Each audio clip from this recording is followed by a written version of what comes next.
Hey guys, welcome back. Today's video is going to be a tutorial how to get your makeup to look like Wilma Flintstone from the movie The Flintstones or the cartoon. I obviously have dark hair. I'm going to be wearing a reddish orange wig and I'll show you a photo of how it came out. But I've already done my primer, foundation, concealer, powder, and I primed my eyes just to speed up the tutorial since that is not really anything special for Wilma in particular. I am going to go ahead and do my eyebrows, and I am going to make them red. It's going to be hard to completely cover the dark brown in my brows, but what I'm going to use is the Urban Decay Afterglow 8-Hour Powder Blush in the shade Bang. And it is a red blush, and it is a, watch this, just one little swipe, and you can tell it's super red, and it's like an orangey red. And then also I could use the Coastal Scents eyeshadow palette that I have here. And this is just one of those like 88 color palettes, and I could use just an orangey red powder. Also, you could use a lip liner in a red shade, or even your lipstick, or a reddish blush if you have one. Anything like that to get the shade you're looking for. So aside from her red hair, another trademark of Wilma Flintstone is the red lip. I'm going to lean it towards an orangey red lip just because she has orangey red hair, and I think that'll tie together nicely, but touching up here.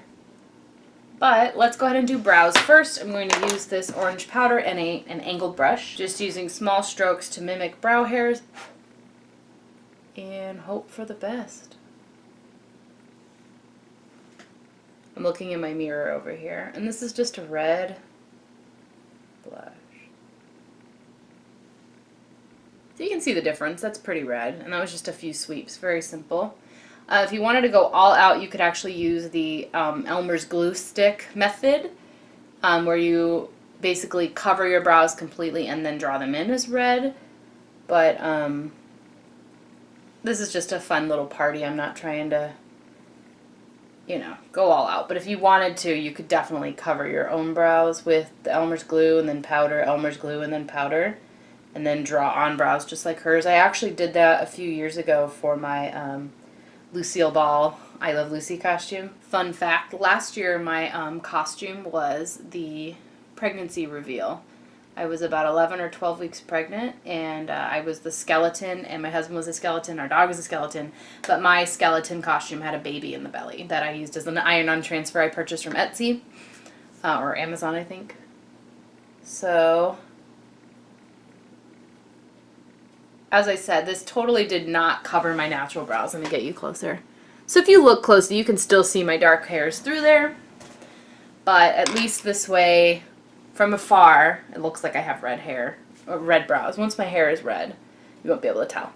So as I said, I already primed my eyes. I'm going to try out this Atelier, I guess, palette. And this is the Palette 5 Ombres, basically burnt umber, orangey red palette. I'm going to be using the peachy shade in here as my transition shade for my eyes. And really it's like my skin shade, but just a tiny bit more peach. Her eye makeup isn't really anything too unusual, I mean, I tried to look up a ton of photos online of what her makeup looked like, and really it was all about the lip, the reddish lip, the red hair. So that's it for the transition shade. And then all over the lid I'm just going to put like a nude shade. The Tartelette palette, the original, I'm just going to be using the shades Free Spirit and Wanderer. So it's like the nude and then a lighter brown all over my lid. I'm going to be using the white shade from this palette as my brow bone shade with a pencil brush.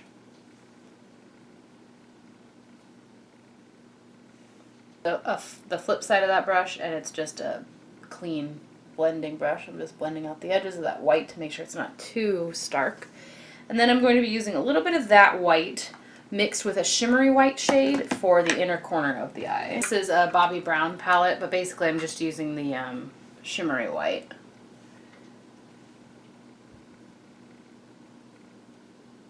For that inner corner of the eye, using the same pencil brush that I used to blend out the upper eye. This is a dual-ended brush, so I just flipped it around. Alright, now I'm just going to do a little bit in the crease, and that'll be about it for this eye look. It's pretty simple. This is a domed brush by Carity Cosmetics. It's basically just like a firm dome. So I'm going to go back into the Tartelette palette, and I'm going to be using these darker browns to define the crease a little bit.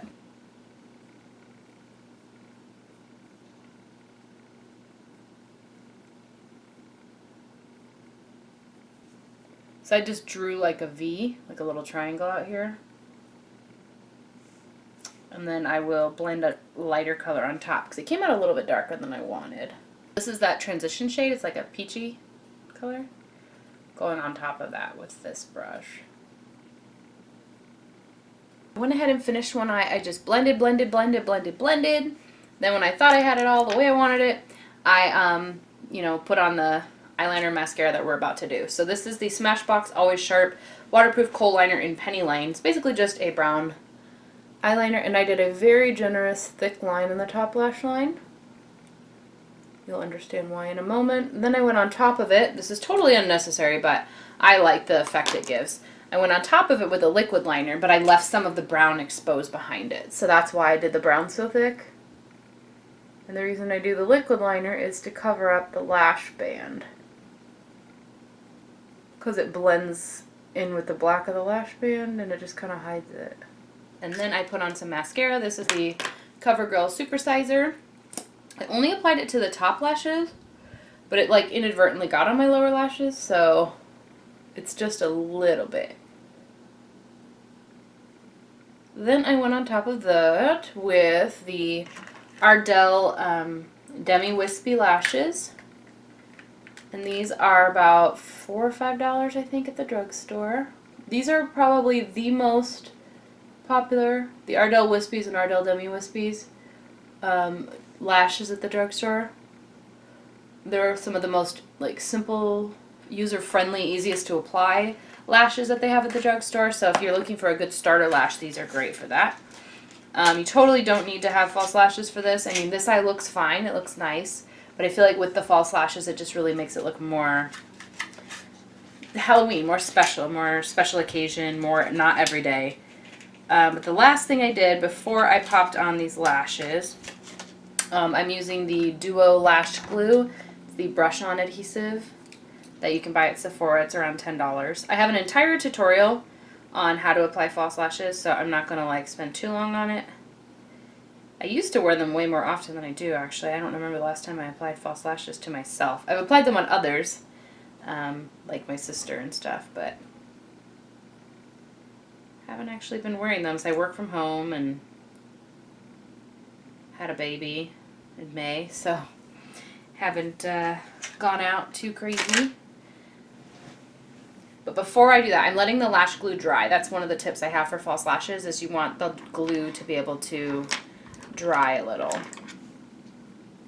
Is I took this Buxom eyeshadow. This is in the shade Filthy Rich, and it is a warm brown, like a reddish brown, and I went right on top of that liner with the red brown. And it just kind of warms it up, and it peeks out from behind the lashes, so you can't really see it.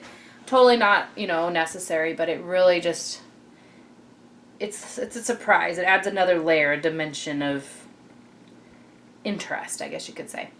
So my lash glue is about tacky enough now, so I'm going to go ahead and apply it. While they're drying, sometimes you wait like 30 seconds to a minute. I kind of like do this with it, and that's going to let it like apply well to your lashes. And also before you apply the glue, you should lay it up against your eye, make sure it's not too long, and trim it if you need to.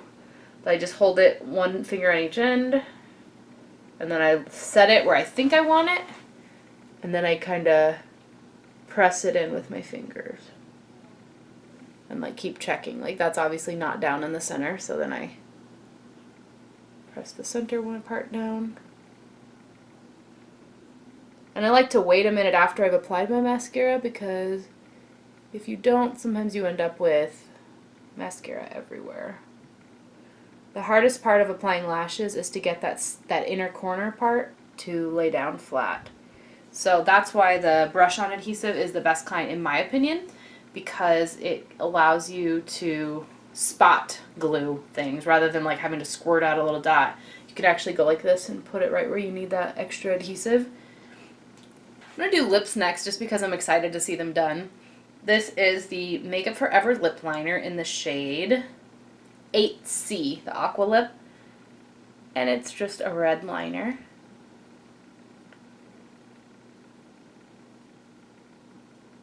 And then I'm going to fill them in with the same color. If you want to go like the extra mile, you could actually shape your lips using lip liner as Wilma Flintstone's lips are shaped, whether in the movie or the cartoon character.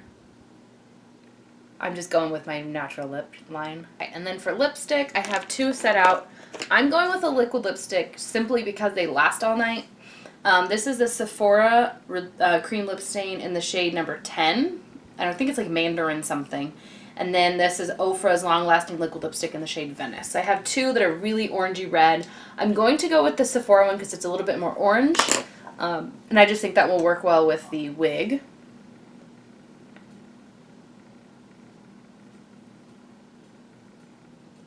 So you see why I wanted to see that on, because it really like takes the look up a notch. Just pretend my hair is red for a moment.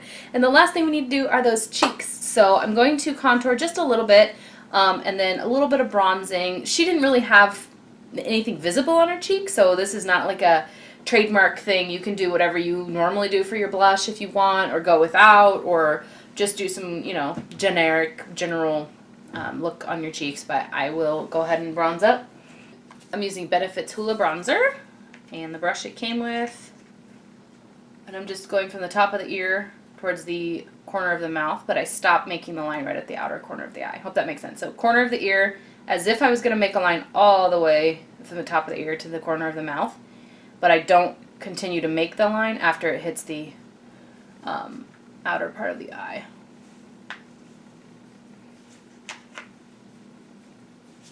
And then I'm also going to take that same brush with the same product down the sides of the nose to make my nose look a little bit thinner.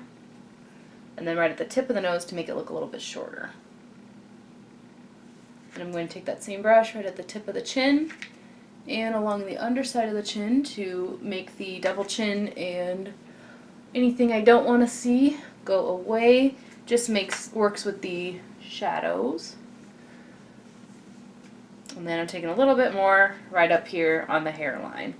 I'm going to have a wig on, but part of that hairline will be exposed. I'm using Benefit's California blush and the Real Techniques blush brush.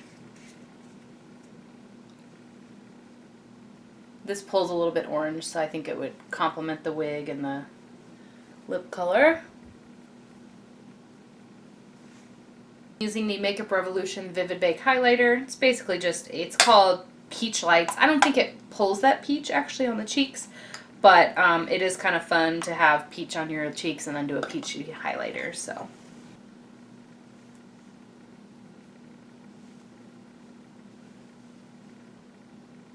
Decided I wanted a little bit more glow right under the brow since that eyeshadow I used was matte. So I'm just taking my finger and applying a little bit of that highlighter there and also in the inner corner of the eye. I'm going to go ahead and apply a gloss on top because I think this lip is pulling a little bit too orange. I'm applying a little bit of lip balm.